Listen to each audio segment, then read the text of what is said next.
Hi, it's Paletpc. This is my July update. I didn't get a lot of stitching done because I was in Nashville, Tennessee, and I was attending a knitting and spinning retreat. I stayed at the Scarritt Bennett Center in the Gibson Hall dormitories. I took some projects with me. I took a knitting project, and it's for the Camp Loopy that the Loopy U online store puts on. I knit a shawl. It's called the Boneyard Shawl, and the designer of it is Stephen West. Before I left, I started spinning for the Tour de Fleece, which is an event we do at the same time that the Tour de France is going on. My goal for this year was to spin 12 ounces. I ended up spinning a pound, which is pretty good for the amount of time I had to spin. And I would have spun more, but when I got home, I had kind of lost my spinning mojo because I had been away from it for an entire week. So other things that I did prior to leaving for my retreat was to stitch up some gifts for friends.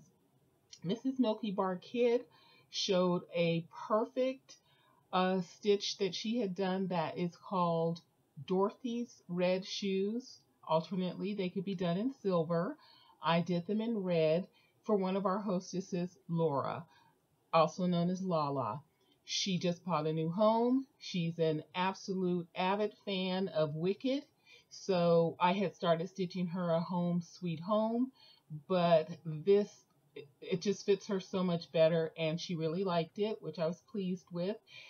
I had to stitch it in one day because when I watched Miss Milky Bar Kid, it was the night before I was leaving for Nashville. So I had to stitch it up really quickly, and I just left it in its hoop and put some felt on the back and call it framed.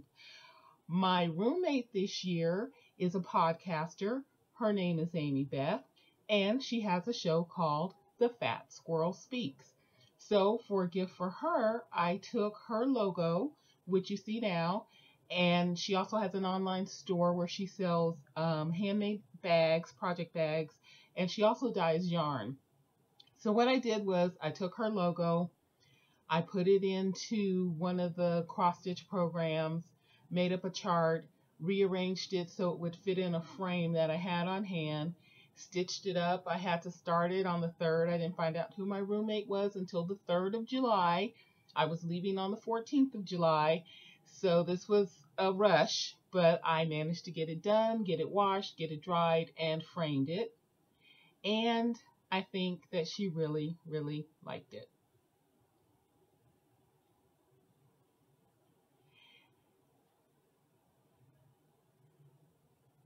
So that's it, all finished up with its recipient, who seemed pleased with it.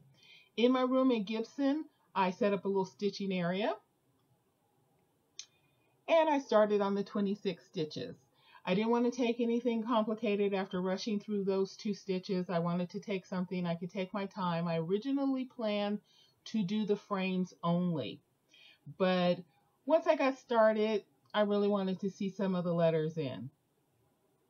Once I got the letters in, then I wanted to see the specialty stitches. So I ended up doing a bit more on it than I had originally planned. I'm really pleased with it. When I returned home, I had received some packages, a couple of kits that I ordered off of Aliexpress. I wanted to check them out, see if they were good. This memorabilia kit was $17, and it includes specialty threads as well as beads. So anybody who wants to join the knit along and doesn't want to put out the full price, check out Aliexpress. This Teresa Winsler was a gift from someone else who attended SSK. I received this butterfly pattern as a gift from one of the other YouTubers.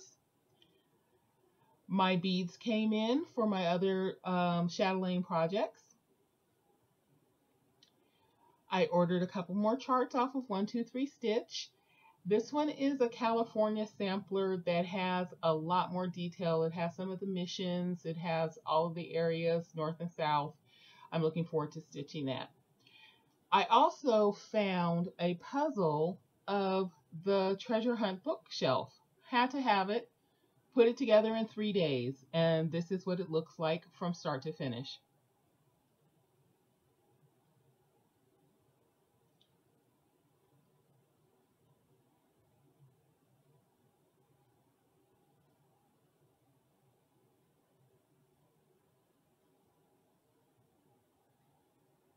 I always start with the border. Then I separated the pieces by books that had titles on their bindings, faces, anything unique like some of the animals, and then color. And in 3 days, I had it done. It's a 1,000-piece puzzle. Came out beautifully. The detail is wonderful. I did very little stitching on my actual cross stitch of it. However, I only got a little bit done on page 5. And next up, I will be doing Emmy along with Ash and Jessie Does Stuff. So we'll be starting in August. I'll be doing Emmy instead of Gigi. Another new chart from 123 Stitch is this Bliss chart by Seba Designs. Thought it was absolutely gorgeous. I can't wait to do it. And last but not least, I've charted up another gift, Stitch.